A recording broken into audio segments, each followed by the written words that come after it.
Today, the bliss of ignorance.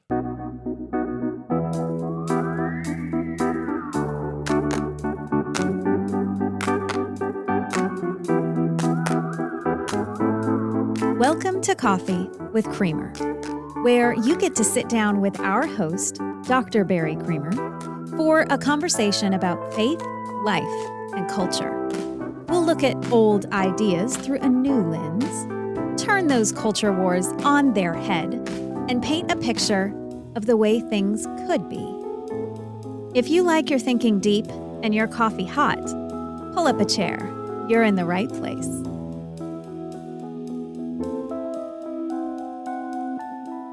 I do enjoy that expression, by the way, ignorance is bliss, because I remember an old preacher, and he's passed away now, long ago, decades ago he passed away. But when I was younger and enjoyed a more combative approach to everything, to everything, I remember him using the expression with someone, if ignorance is bliss, you're a blizzard. And I don't know, it really stuck since then. So I've always clung to the expression, ignorance is bliss. There is in it, obviously, some irony. I mean, the object of it is to say, once you start learning things, you become cynical and things get darker and you know things you wish you didn't know. And there are all kinds of negatives to knowing things. And so there is a bliss, a blind happiness that goes with not knowing things, with ignorance. So that's obviously where the expression is coming from. And I have learned over the years, over the decades, a few things about this. And we are sharing today, just in a practical sense, and from an academician, a person who's been in higher ed for a lot of decades now, the importance of knowledge and a way we ought to think about ourselves in relation to that knowledge. It's a practical lesson that I think almost any adult is aware of, and yet not very many of us really live in the knowledge that I want to talk about today. So where it really hit home for me or started for me, just beginning to grasp this concept was when I was an early professor. Very early in my academic career. I had been pastoring for 20 years already at the time and was finishing my PhD and had an opportunity to go and serve at Texas Women's University, or at least interview at Texas Women's University for a position they needed filled for someone to teach philosophy. And so I was finishing a PhD in humanities, in the areas of philosophy and history, and it went well, and I enjoyed my PhD, and I learned a tremendous amount. And truthfully, I didn't really study philosophy, and I say really, I can take the really out of that. I just simply did not study philosophy until I was in my PhD. I didn't have any philosophy classes before that. So I was just a sponge soaking it up, because once I took a philosophy class, I realized that's where all the interesting things were, at least the things I'd always been interested in. That's where they were. That's where people talked about them. So, I took to it like a duck to water. I was all over it. Now, there's a background to this that I guess I should give you before I get to talking at TWU, having an interview at TWU.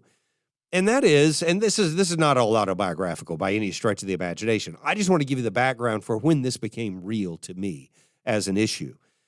My background before that in ministry and in scripture and around the people that I knew who were in ministry built a really high level of confidence. I'm trying to avoid the word arrogance in me. I don't know why I'm avoiding it, because it would still be an accurate description. I started reading the Bible all the time when I was young, and read it through high school, and attended every worship service that I could attend, and listened to every sermon I could listen to, and I memorized sermons. And I was fortunate as a young person that I could memorize things really easily, and so I would memorize chapters or books at a time, and it was, compelling for me to learn those things. And so as I read the Bible over and over and over again, I got to a point where, although I never, ever in my life learned to quote things chapter and verse, I did learn to quote things and to know what chapter they were in. And then I could figure out where it was in the chapter. It's 2/3 of the way down. It's right after this section, and so on.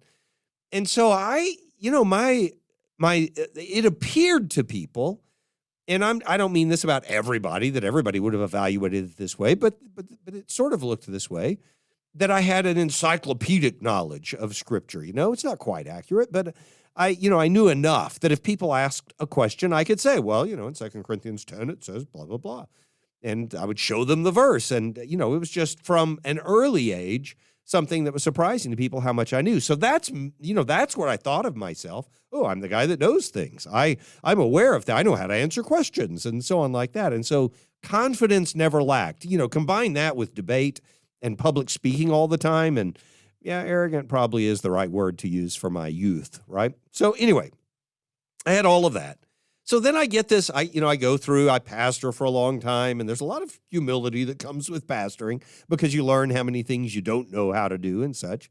And so I'd done that for a while, but I'd also been working on a PhD. And when I got to the end of my PhD, before I quite finished, I was invited to come up for an interview at Texas Women's University and talk about potentially being a philosophy professor. And I was really intimidated because I was going to meet with a professor of philosophy who was in his 70s and preparing to retire and knew everything, obviously, about philosophy. And I just, I was still fairly, even though I was getting a PhD in including that discipline, there's just a lot of things I didn't know. I never really focused on 20th century philosophers at all. So when people started talking about Searle or other philosophers, I just sort of nodded and said, yeah, well, probably so, And so I was a little nervous. So I crammed. Here I am cramming for an interview by reading Wikipedia. It wasn't Wikipedia at the time, wasn't actually available, but it was that kind of stuff, But just superficial knowledge about every name in 20th century philosophy I could find. And I knew the Enlightenment stuff pretty well, and I was pretty comfortable with classics. And because of my theological background, I had a pretty good knowledge of the Middle Ages and those kinds of things more than others. So I didn't feel uncomfortable with those, but I was cramming for 20th century knowledge to justify to this person that I was going to interview with a PhD that I was actually earning at the University of Texas at Arlington in the humanities, including in the area of philosophy. So as I'm cramming for all of that, I realized how insecure I was, but also how much I actually did not know, which was, I wasn't used to that, not at all.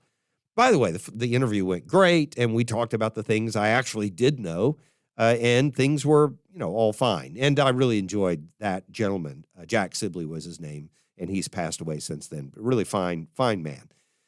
Anyway, and I had a great experience all the years that I got to teach at Texas Women's University. Great institution. Then, so I got the position, got the opportunity to teach, adjunct professor of philosophy. They didn't have any full-time. They didn't have a program in philosophy, so they just had philosophy classes that needed to be taught. So they mostly just needed an adjunct at the time. So I was an adjunct, but I taught several classes for them every semester. Had a great time doing it. So I start getting ready to teach my first classes in philosophy, introduction to philosophy and things like that. And it was, 3 or 4 classes, ethics and bioethics and something else. And I'm starting to teach the classes. I realized before every class, I needed to read everything that could be read about what I was going to be covering that class session, because there were just so many things I didn't know about the details of what I wanted to share with the students. I knew the broad swaths of what to talk about.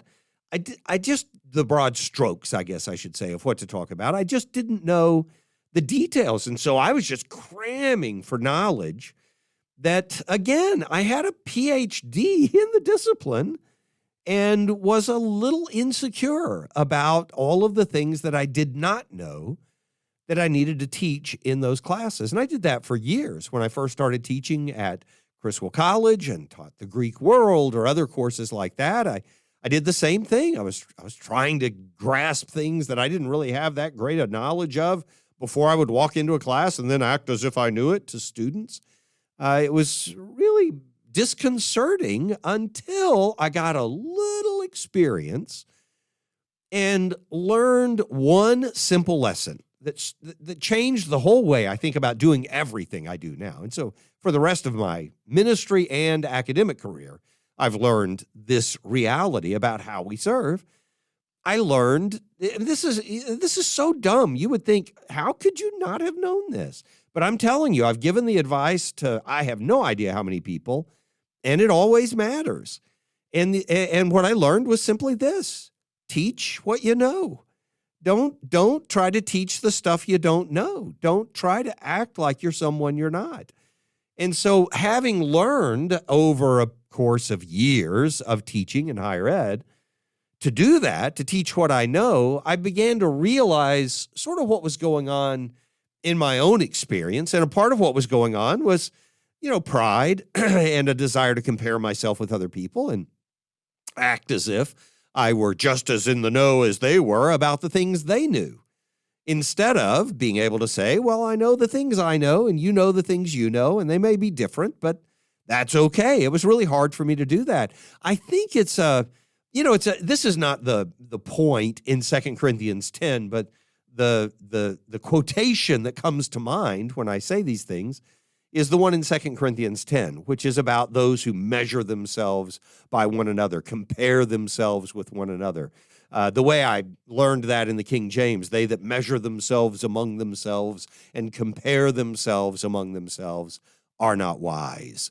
The ESV is, but when they measure themselves by one another and compare themselves with one another, they're without understanding. Now, there's a different point going on in 2 Corinthians 10, but there's something in our nature of comparing ourselves with other people that creates a sense of ignorance in us that is true. I don't know what they know. And makes us, you would think would make us humble. You would think would make us interdependent. Oh, I need them because people know what I don't know. But instead, it makes us proud and it makes us reveal our ignorance because we try to act as if we have read everything they've read and we do know everything. Why, of course, I've read all the things you've read. Who wouldn't have done that? That kind of pride is, really unhelpful. And so I began, after a little experience, I began to design everything I did, whether I was teaching a course or going to preach a message or do a series of some kind or another, or when I did 10 years on the radio.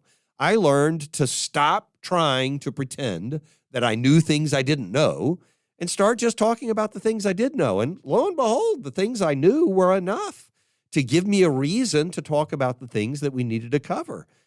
And so that was half of the battle. Half the battle was that. The other half of the battle was coming to grips with the reality that I would never know everything. And it is, it's so obvious you're never going to know everything, right? But it's really painful to me that that's the truth.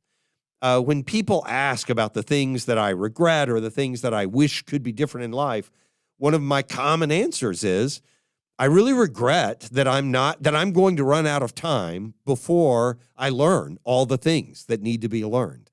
That's painful for me because I can just think of one discipline after another that I want to learn. And, there's no time. There's no possibility of being able to learn them all.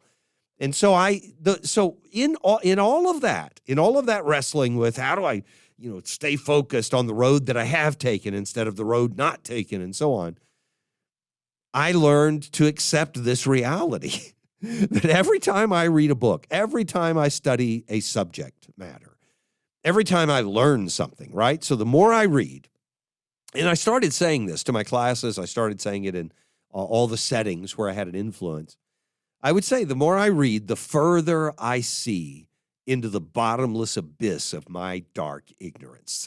And it sounds cynical, but it's not really cynical. It's just an admission of the truth. No matter how much more you read, the more you learn, the more you realize you'll never know, the more you end up staring into the abyss of your own ignorance. So I say all of that just as I know it's a long preface, but I say all of that as a preface to get to something that comes up, and we use this expression from Socrates to make this point, but I want to give the details, the background to it. And I think it's worth sharing today simply for this background in Socratic thought, in Socrates, about knowledge. You've heard the different expressions that he has, and one of the most prominent expressions is that the unexamined life is not worth living. He's famous for having given that expression. I'm not sure we're aware, because most of us haven't read the Apology when Plato writes the Apology of Socrates. It's about when he's accused of misleading the youth in the things that he's teaching as a philosopher, that he's leading them astray from the things that are valuable to the community. And they tell him to stop studying those things and to stop teaching those things and so on. And in his defense, and all of this, of course, does lead to his choice between exile and death, and him choosing death so that he could continue to pursue truth in the afterlife because he believed in something following after. In all of those accounts, the funniest thing about what brings about the trial of Socrates, what brings about his judgment, is this event that transpires that involves the Pythia, which is the sage of Delphi, the oracle of Delphi, and something that the Pythia said, this oracle said. So I'm going to read to you, then I'm going to read to you a little section from the Apology. This is public domain material. You can download it at Gutenberg Press. If you've never looked up Gutenberg Press, lots of classic literature is there if it's no longer copyright protected. And it's a great source of it. But it's the Apology if you ever want to read it. It's fascinating. So anyway, what he says is this in sections 5 and 6. It comes out like this. In his defense, Socrates says, "But, Athenians, do not cry out against me, even though I should seem to you to speak somewhat arrogantly, for the account which I'm going to give you is not my own, but I shall refer to an authority whom you'll deem worthy of credit. For I shall adduce to you the god at Delphi as a witness of my wisdom, if I have any, and of what it is. You doubtless know," and then he mentions a guy's name, Carepho. "He was my associate from youth, and the associate of most of you. You know who he is. He accompanied you in your late exile and returned with you. You know then what kind of man Carepho was. How earnest in whatever he undertook. Having once gone to Delphi, he ventured to make the following inquiry of the oracle. And as I said, Athenians, don't cry out. He's anticipating they're going to say, 'You arrogant jerk.' And so he says, don't blame me. Don't kill the messenger. Because Carepho asked, if there were anyone wiser than I, Socrates. And the Pythian thereupon answered that there was not one wiser." And you can see why he's worried that they're going to say he's arrogant. And he's saying, "But I didn't say it. Carepho and the Pythia said it. And of this, his brother here will give you proofs, since he himself, Carepho, has already died. Consider then why I mention these things." Now, here's why he gets tried. So here's Socrates being told he's the wisest man. And Socrates wants to at least feign humility. So I don't know exactly where to put this attitude, but this is what he does. So this is where he goes with it. I find this fascinating. I find this a revelation about how people see themselves with each other. So he says, "Consider then why I mention these things. It is because I'm going to show you whence the calumny, these unjust charges against him, the calumny against me arose. For when I heard this, I reasoned thus with myself. What does the god mean? What kind of enigma is this? For I'm not conscious to myself that I am wise, either much or little. What then does he mean by saying I'm the wisest? For assuredly, he does not speak falsely." I mean, he's a prophet, right? "So that he could not do. And for a long time, I was in doubt," Socrates says, "what he meant. Afterward, with considerable difficulty, I had recourse to the following method of searching out his meaning. I went to one of those who have the character of being wise, thinking that there, if anywhere, I should confute the oracle and show in answer to the response that this man is wiser than I, though you affirmed that I was the wisest. Having then examined this man," so he goes into town and he finds someone who has a reputation for being wise. He says, "I'm going to prove that this guy is wiser than I am. So I examined this man, for there's no occasion to mention his name." That doesn't bode well. "I'm not going to bring up his name now, but, I went and talked to him. But you'd know who he is. He was, however, one of our great politicians. In examining whom I felt as I proceed to describe, O Athenians, So he goes on to say, having fallen into conversation with him, this man appeared to be wise in the opinion of most other men, and especially in his own opinion, though in fact he was not so. I thereupon endeavored to show him that he fancied himself to be wise, but really was not. Now, you can say that neutrally if you want to. So I just decided to help him understand that he wasn't so wise. That sounds great. But, and if you've read Plato writing about Socrates, that's what Socrates would have done. He would have asked questions to show the contradictory nature of the man's own answers, right? So he would have humiliated the guy. And so he says, that's what I did. So I wanted to show him that he really was not so wise. Hence, I became odious, both to him and to many others who were present. And when I left him, I reasoned thus with myself. Here's the crux of what we're getting to. I reasoned thus with myself. I am wiser than this man, for neither of us appears to know anything great and good. But he fancies he knows something, although he knows nothing.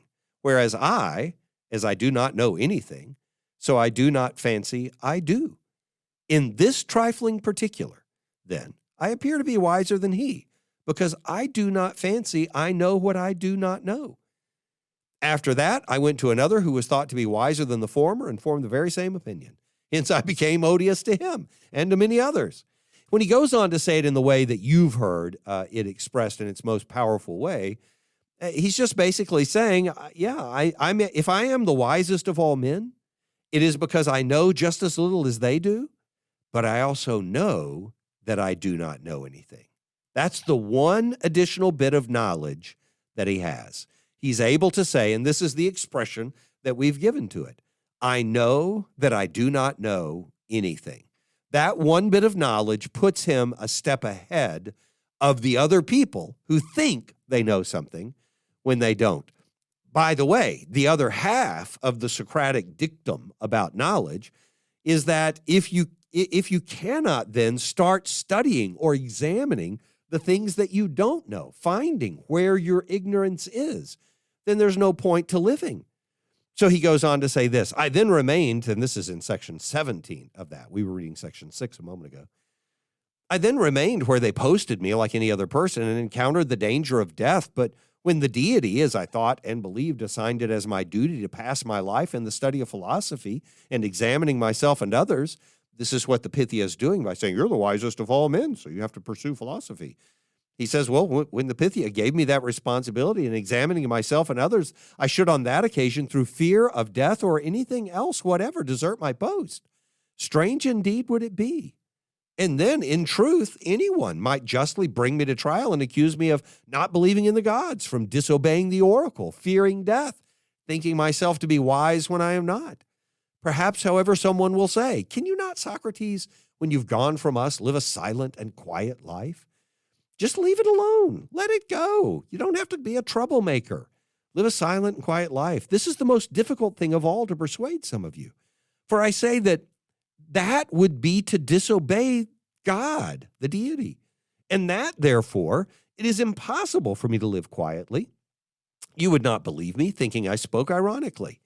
If, on the other hand, I say that this is the greatest good to man, to discourse daily on virtue and other things which you have heard me discussing, examining both myself and others, but that a life without investigation is not worth living for. That's the statement.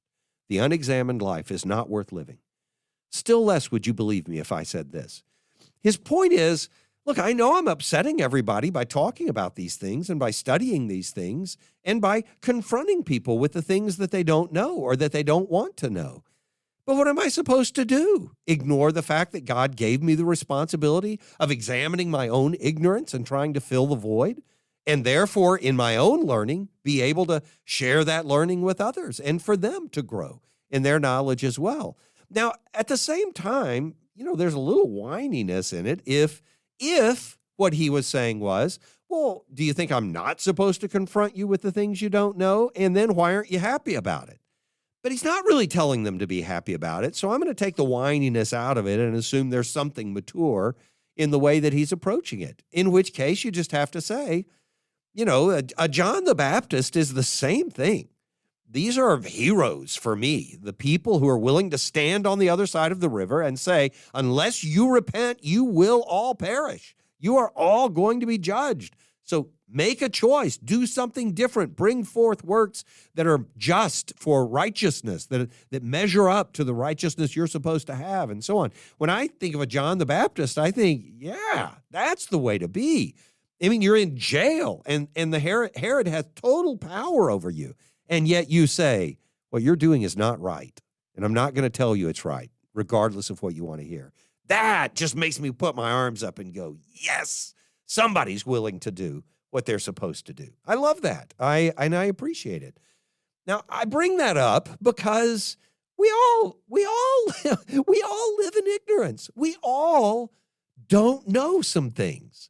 And it doesn't matter how much we know or how much we don't know. We all don't know some things. And we have to grasp the importance of being willing to live in that knowledge of our ignorance, to know that we don't know, because that's where we grow. That's where we have the opportunity to become different. Part of this came to a head for me in wanting to have this conversation, do an episode on it, because of my thinking about my own issues with racism. We did a panel discussion at Criswell College not too long ago, had a couple of black men and a black woman lead us in a discussion about racial issues and some of the things going on in the African-American community. And it was a really good panel discussion. It was very helpful for me. But it made me, in that conversation, I've had conversations with all of these individuals before, but in that conversation, I realized, so I don't think I was seeing this in others. I think I was only seeing it in myself. That's where I pronounced it, at least. I realized that I've lived two different lives, both of which are defined by my ignorance, both defined by what I don't know. In the one life that I'm talking about, I was a white man who didn't know what it's like to be a black man in our culture. That and I mean, that's without exception for every white man. That's the truth. I'm not, I can't describe what it is for, whatever for every individual in the culture, but I can tell you that a white man in our culture doesn't know what it's like to be a black man in our culture any more than in Thomas Nagel's article, I can know what it's like to be a bat. Someone else's consciousness is different than mine. Their experiences are different than mine. And I can describe and come to understand what I can of it, but I'll never be in their shoes. There's never a point where I can be another person. Just like I can't know what it's like to be a woman in our culture. I can know some things about it, but I can't step into the consciousness of what it's like to have grown up as a woman in evangelical culture or American culture or Southern culture or whatever aspect of it you want to put on it. So one of the lives that I've lived was as a white man who didn't know what it's like to be a black man in our culture. And I'm just putting this in the context of racism because it's one of the areas, most importantly, where I've had to look into the abyss of my ignorance.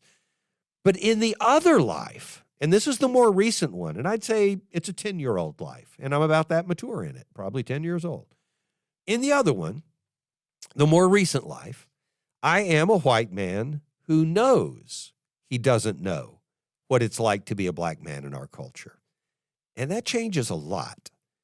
Just acknowledging that I don't know the experiences that someone else has within our culture gives me a need to have an empathetic ear, a need to listen to someone else's story and realize that it's different than my story and that the way I analyze the things we do as a society should be different because of the things I don't know.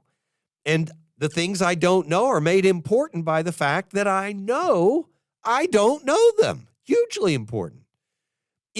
The real difference between the two could be put in these terms, and I'll simplify. I mean, I'm not covering every difference, obviously, but an example of the difference between those two lives is that in the former one, the one where I didn't know what it was like to be a black man in our culture, but as a side note, in parentheses, I'm saying, but I didn't know it.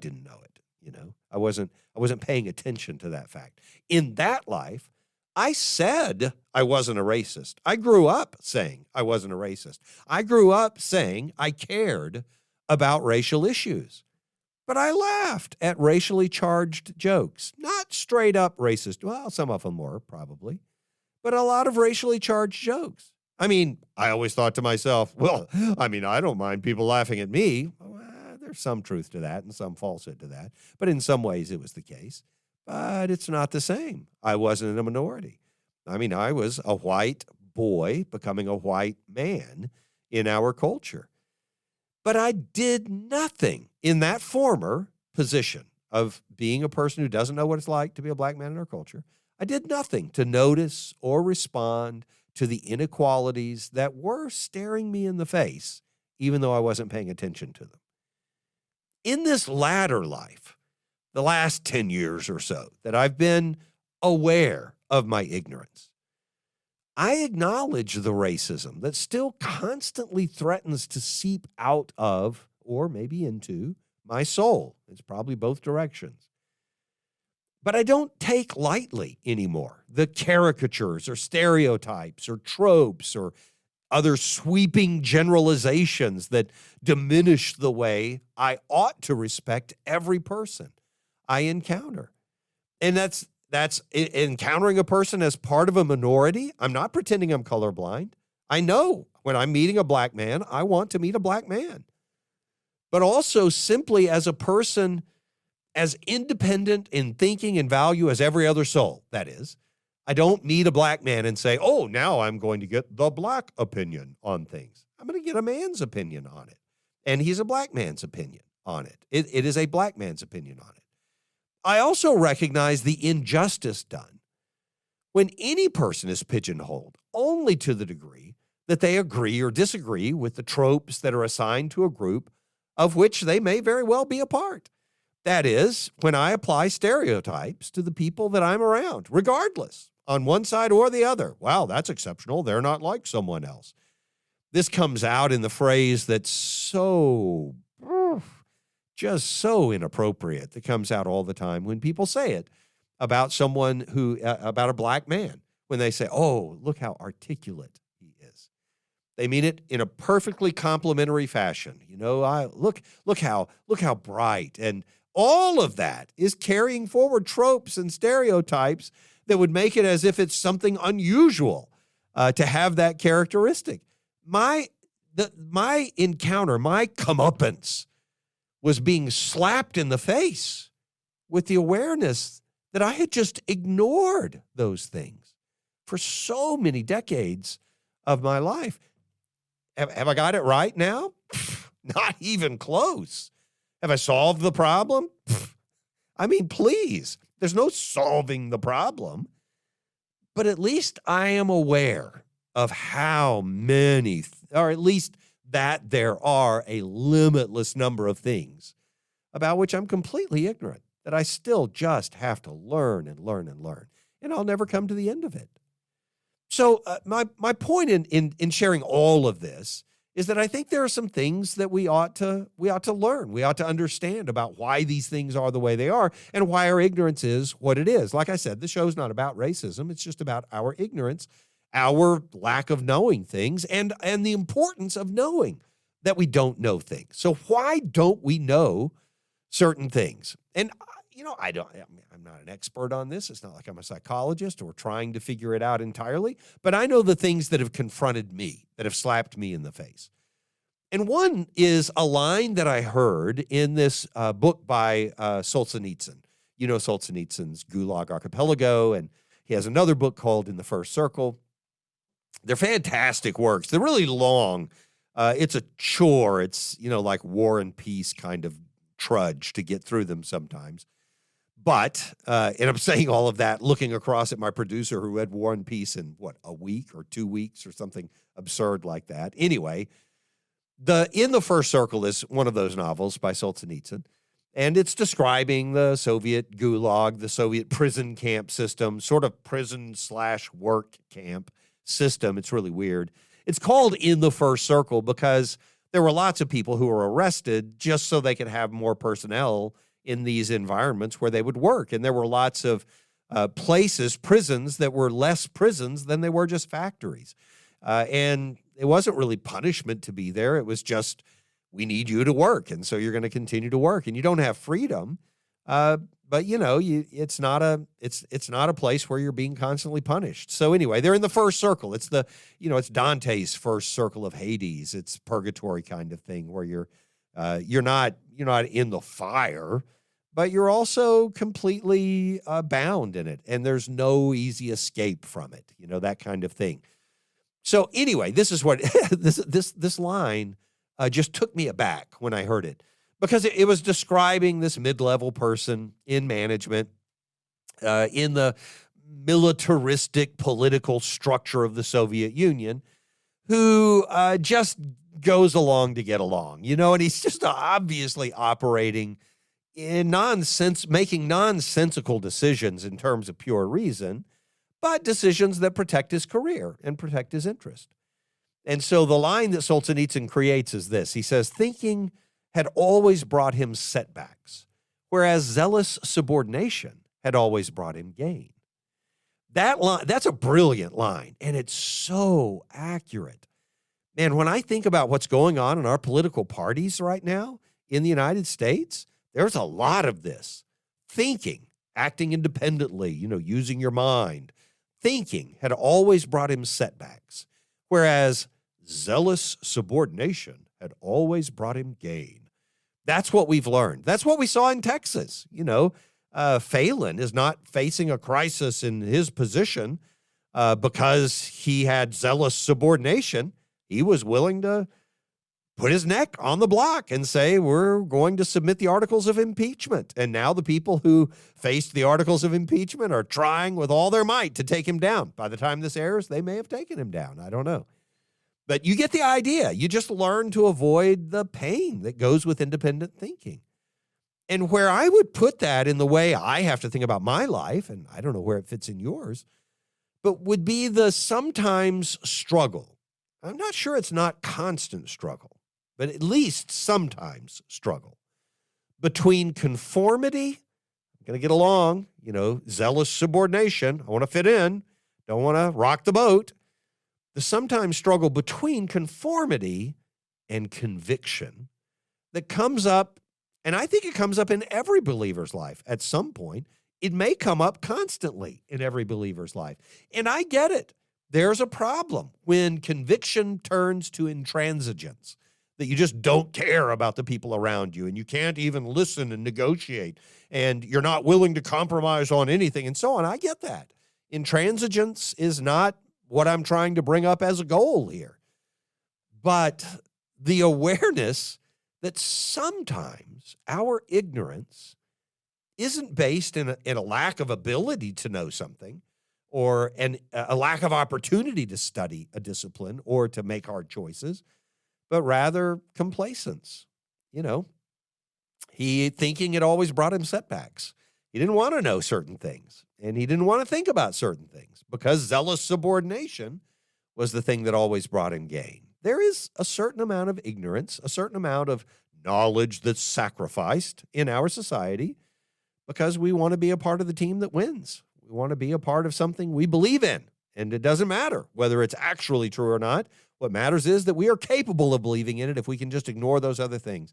And we're more comfortable in the position we're in than in being confronted by the things we don't want to know. So some ignorance, I think, is from complacence. I like the world the way it is. I don't want to think about the way it might be otherwise. These all bleed over into each other, by the way. I could give examples where they do. But I think some ignorance is, and this one seems obvious to me, even at a pop level, some ignorance is psychological. I'm not a psychologist. I'm not a counselor. My producer is. She can correct me on these things if I say something risky. There's not much risky in this, though. Some ignorance is psychological. It's a state of denial. You've been confronted by something. You're aware of it. You know it. And yet it creates a disconnection with the whole way you want to see the world, or that you do see the world. And so you live in a state of denial about it. No, it's not the case that they're dead. No, it's not the case that we don't have enough income to live this lifestyle. No, it's not. And you mean it. You believe it. You try to hold that view and you ignore the information that would say otherwise. And it's part of the reason, and this is just one example of where confirmation bias would come in, but it's one of the ways confirmation bias does come into our lives, that you discover information you don't agree with, you flip through that page. Oh, there's another person saying I ought to do this. There's another person saying I ought to do this. Another person, oh, here's someone who says what I'm doing is just fine. Look at that. See, I don't have to change my life. And so some ignorance, I think, is psychological. It's just too much for us to deal with. I could give a personal example here, but we're sort of running a little short on time. I'll give a super short personal example. When I discovered that the pastor who had really had a profound influence on me as a mentor had been cheating and stealing and doing some just irregular and immoral things, when I discovered that with my own eyes, I discovered, I confronted it right up front, him in person, encountered it. I ran got in my car and drove immediately to the church and had 30 or 40 minutes of prayer time and just trying to deal with this confrontation in my own consciousness about something that didn't make any sense to me. And then I probably went 2 weeks as if it had never happened, as if I had seen nothing, as if I had encountered nothing. It is, looking back on it, it's the weirdest thing to me that someone else who noticed something was awry had to come to me and say, have you noticed such and such? Before I finally went, oh, man, I forgot all about that. I had lived in a complete state of denial. I think I didn't choose to do that. There was something psychological going on. It was just too big a break in my best understanding of the world at the time. I was 18 years old, I think. At the time. I was either 18 or 22. It was right before or after I went to college. There were 2 different episodes, and I can't remember which one it was. Yeah, anyway. So some ignorance is psychological. That's a different matter. You have to deal with that, and hopefully you can talk to a counselor and get some help on stuff like that. That's fine. Some ignorance is volitional. This is the part that Peter is talking about in 2 Peter. When he talks about those who just don't want to believe in God or his second coming because they don't want to believe that there's going to be a judgment. And so if you don't want there to be a judgment and you do want to live whatever lifestyle you want, then the natural conclusion you come to is, well, there must not be a God who would ever act in this world. And his statement is, so they say, oh, where's the promise of his coming? Since the fathers fell asleep, all things continue as they were from the beginning of creation. And then he says, because they deliberately overlook this fact, that the heavens existed long ago, and the earth was formed out of water and through water by the word of God, and that by means of these, the world that then existed was deluged with water and perished. It's as if they just ignore the fact that there was a judgment in the past, Noah's Ark. Now, I'm making Peter's argument. I'm not saying this is the argument you would use with some evolutionist today, but I'm saying Peter's argument is, these guys who know Judaism, they say, well, God's not ever going to judge the world. And he says, what, are they just choosing to ignore the fact that he already judged the world once, and that the same God who judged it with water then is able to store it up for judgment by fire in the future? Why wouldn't they know that? And the answer to why they wouldn't want to know it is because they don't want to know it. They don't want to think about where the judgment would be. There is some ignorance. There is some lack of knowledge of things that is simply because we don't want to know it. Man, I've seen this 100 times since I've been in ministry, and it usually has to do because of my own disciplines and the things I'm most involved with. It usually has to do with hermeneutics, where we say, well, hermeneutics demands that you read the Bible this way. But over the decades, I learned that what we really meant was, well, you can't have a hermeneutic like that because it leads to conclusions that I don't agree with already. And it's a mind-blowing choice not to acknowledge things that are on the face of it potentially true. So anyway, there you go. So I think those are some background things that we ought to have in mind. The point I want to make is this about knowledge. Knowledge is not king. It's not like we're trying to be Gnostics. Your salvation is in your knowledge. We're not saying that at all. But knowledge is right in the center of this whole universe of ideas within which our faith lives and swims. The ideas of belief You cannot know something you do not believe. Belief and knowledge are inherently intertwined. Knowledge is, in its most common and simplistic definition, justified true belief. So when you put all those kinds of things together, you realize that belief and truth and even relationships, which are knowing someone. I mean, that's the language of Scripture, to know someone. Belief and truth and relationships and understanding, wisdom and maturity. Those are all about knowledge. And I'm concluding, I'm just giving you a warning so we don't just fall off the cliff here. It's the first principle in knowledge. The very first step in knowledge is the paradox introduced by Socrates in his Apology, that we begin to know when we finally admit that we don't.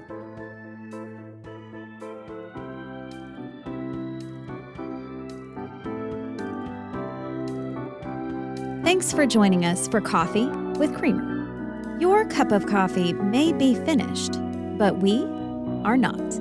Come back next week for a refill as we sit down to examine a new set of ideas and cultural issues. Don't miss an episode. Subscribe wherever you get your podcasts or visit our website at barrycreamer.com. Until next time, keep your mug hot and your mind sharp.